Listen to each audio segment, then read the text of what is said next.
Jazo, jazo, jazo, jazo, jazo, jazo, jazo, jazo, jazo Roho Mtakatifu, jazo Roho Mtakatifu, jazo Roho Mtakatifu.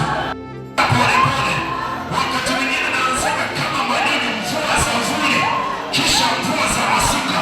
Inaanzaga wakati mwingine taratibu, taratibu. Kuna kitu kinaanza ndani yako, wakati unasikia kama huzuni inazaliwa, unasikia kama uchungu, wengine unasikia hasira, wengine unasikia tu kuna mpasa kutokea.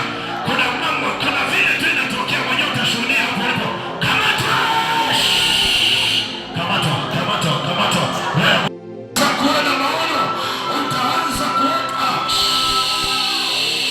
Jazo, jazo, jazo, jazo, jazo, jazo, jazo, jazo, jazo, jazo, jazo, jazo, jazo. Yupo amejaza kama hii chupa, anajaza kama hii chupa, anajaza kama hii chupa.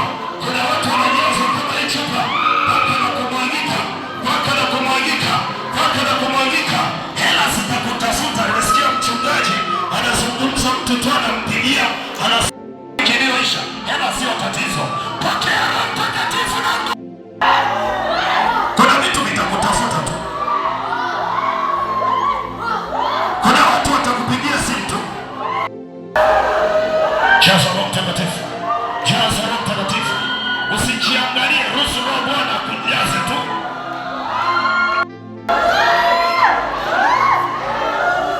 Pokea Roho, pokea Roho, pokea Roho, pokea Roho.